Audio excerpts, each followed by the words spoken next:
Hello दोस्तों, मेरा नाम है कृष्णा मिश्रा। आप सभी का जीएस कर्मयोगी पर भरपूर स्वागत है। हम बात करेंगे हीट वेव की। विश्व के 100 सबसे गर्म शहरों में से 98 भारत के। हम बात करते हैं भारत के दुनिया के 100 सबसे गर्म शहर जितने आए हैं, रिकॉर्ड आया है एक्यूआई का। और विश्व मौसम विभाग का जो रिपोर्ट आया है, उस रिपोर्ट के अनुसार ये पता चला है कि विश्व के जो 100 सबसे गर्म शहर हैं, उसमें से 98 तो सिर्फ भारत के हैं। भारत में विश्व गुरु बनने की बात कही जा रही है। एक तरफ तो विश्व गुरु बनने की बात हो रही है, और एक तरफ भारत में स्वास्थ्य को लेकर के, मौसम को लेकर के, जलवायु को लेकर के, गरीबी को लेकर के, भूखमरी को लेकर के लोग इतना परेशान चल रहे हैं। लेकिन भारत पता नहीं किस क्षेत्र में विश्व गुरु बनने जा रहा है, चाहे वो शिक्षा क्षेत्र हो, उस क्षेत्र में को लेकर के पूरी दुनिया परेशान, पूरा भारत परेशान है। लेकिन भारत में विश्व गुरु बनाने की भारत को मोड़ लगी हुई है।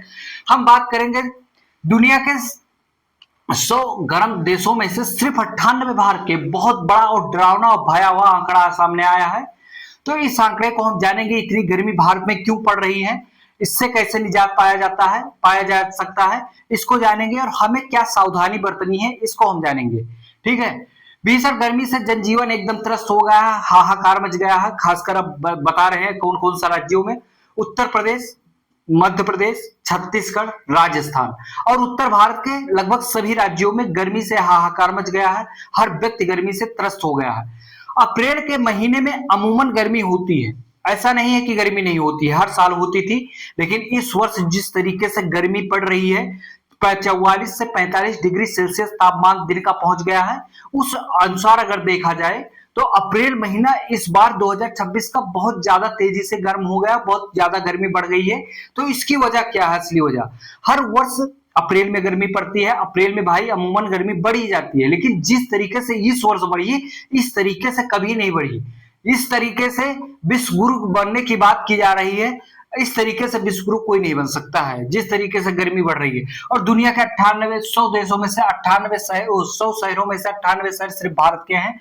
उत्तर प्रदेश के जैसे हम जान लेते हैं प्रयागराज, झांसी, महोबा, बांदा, ये सब बहुत गर्म, औरैया, ये सब बहुत गर्म शहर आए हैं। इनका तापमान, वाराणसी, इनका अगर दिन का सेल्सियस तापमान देखा जाए 44 से 45 अमूमन तापमान रहा ही है। जो कि अप्रैल में इतनी गर्मी, भीषण गर्मी होना, ये कोई अच्छी बात नहीं है। ये बहुत बड़ा जलवायु परिवर्तन की तरफ संकेत कर रहा है। तो हम इसका जानेंगे क्या प्रभाव है, क्यों, किस वजह से ऐसा हो रहा है।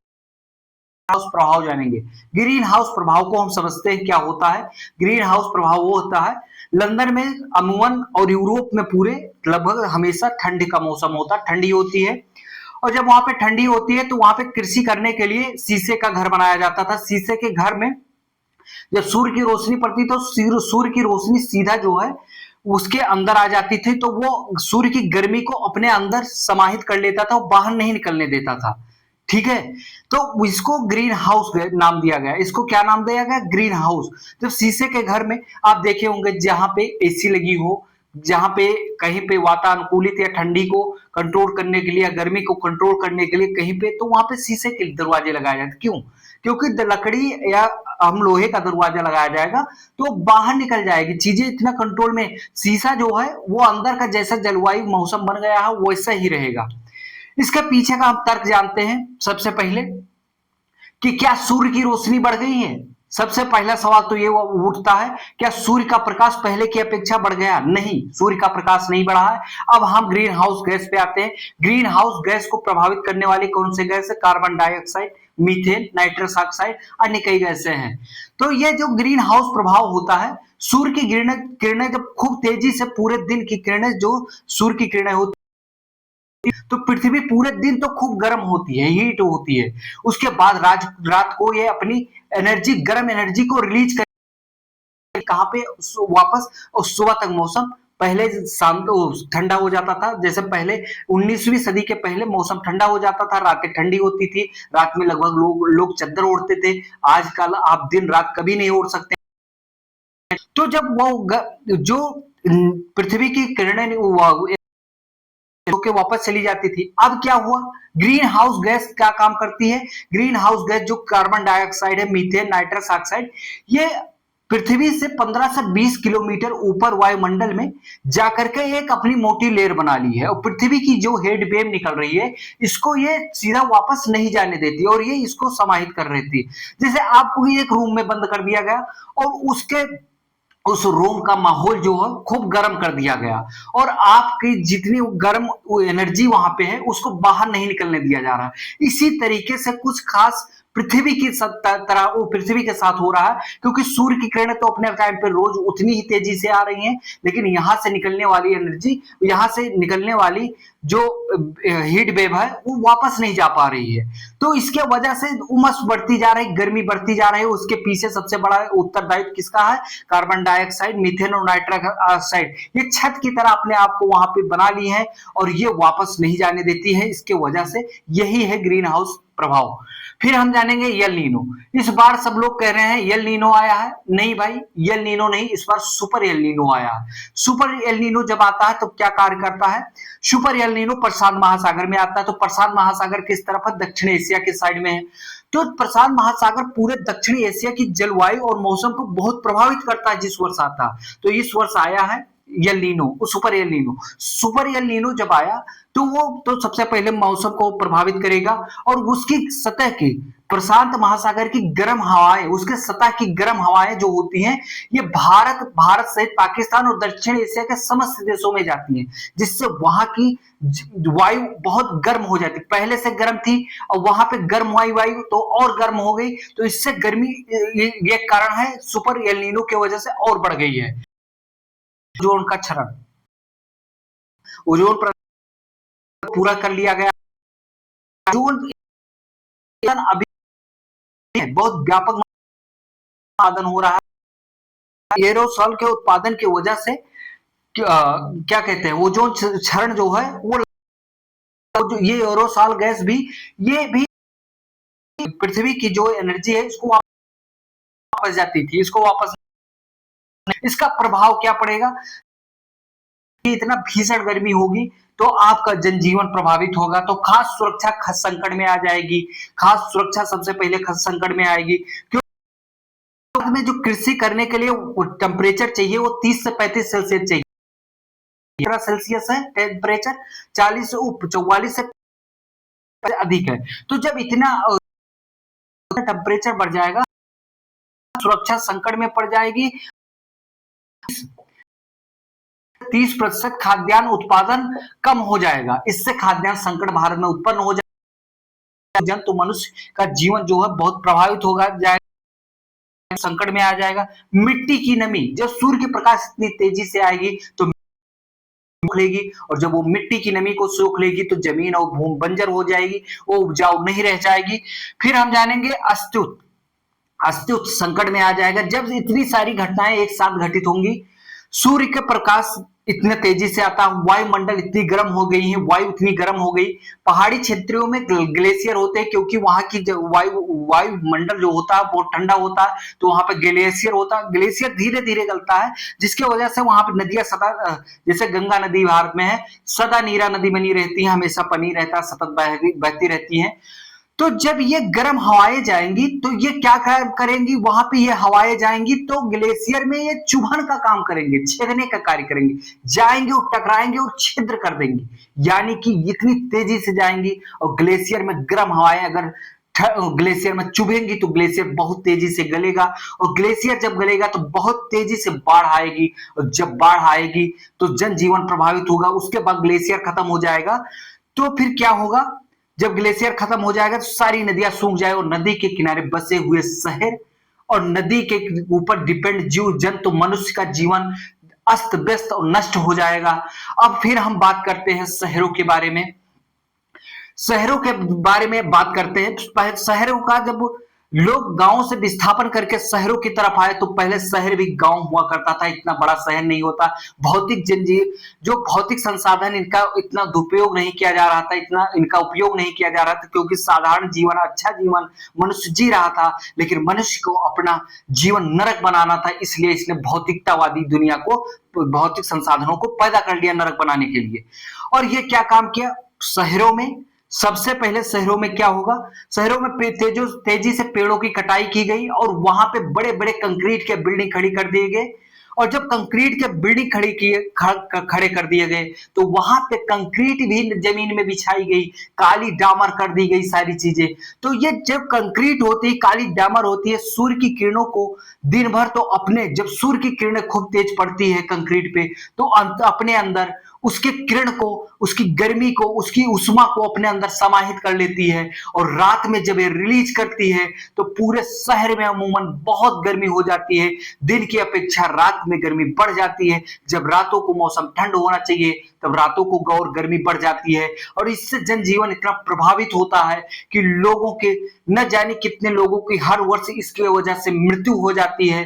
फिर हम बात करते हैं मधुमक्खियां। अगर ऐसे ही गर्मी रही तो मधुमक्खियों का जीवन संकट में आ जाएगा, जिसके वजह से परागण इधर से उधर निषेचन करने में नहीं हो पाएगा। और अगर मधुमक्खियां सबसे पहले खत्म होती तो मानव जीवन सबसे पहले खतरे में आएगा और ये इसका जीवन संकट में आकर और इनका अस्तित्व खत्म हो जाएगा। फिर हम बात करते हैं किस पे, फिर इसका अब हम समाधान की भी बात कर लेते हैं, आते हैं। ठीक है, ये सब इतना प्रभाव पड़ता है समाधान की भी, उसके बाद हम बात करेंगे कि कैसे बचाया जा सकता है। दक्षिण एशिया ग्लोबल वार्मिंग का हॉटस्पॉट बन गया है।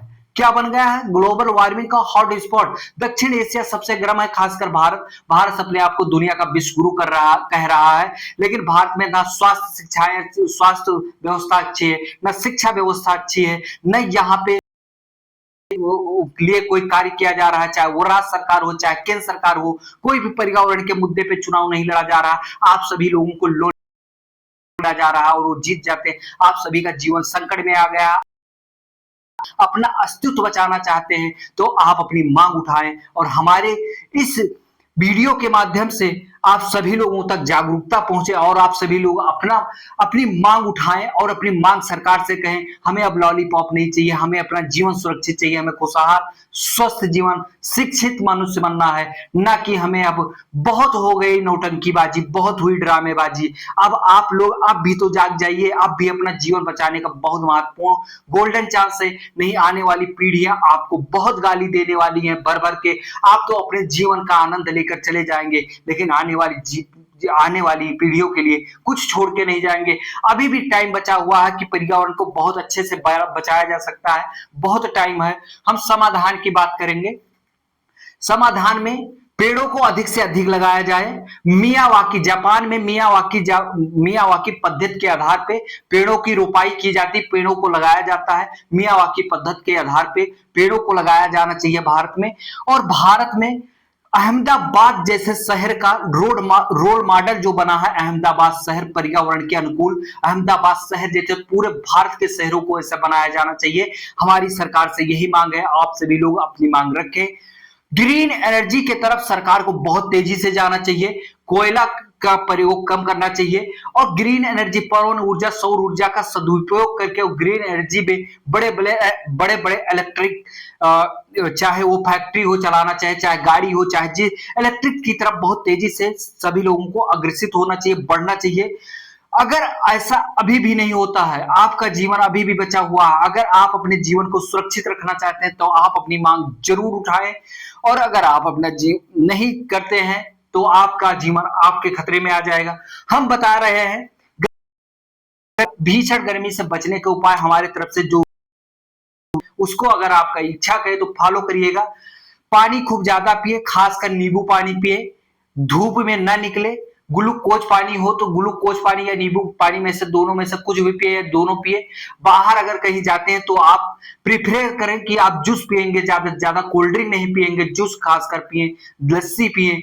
धूप में ना निकले, कोशिश करें धूप में नहीं निकलना है, कोशिश करना है ठंडी जगहों पे रहना है। और एक चीज और बता दे रहे हैं, इसमें एक सुझाव और आ रहा है हमारे दिमाग में। अगर बड़ी बड़ी बिल्डिंगें जो हैं उसमें अगर सफेद पेंट से पेंट कर दी जाए छतें या बिल्डिंग, या उसमें सफेद टाइल्स लगा दी जाए तो सूर्य की आने वाली किरणें, जो रोशनी आ रही, उष्मा आ रही, वो उतनी ही तेज गति से वापस कर दी जाएंगी। इसका हम एग्जांपल सेट करके दे रहे हैं। आप कभी सोचे हैं कि आप गर्मी के दिनों में सफेद कपड़ा क्यों पहनते हैं? कभी नहीं सोचा होगा। ठंडी के दिनों में काला कपड़ा क्यों पहनते हैं? काले कपड़े ही क्यों मैक्सिमम आते हैं ठंडी में?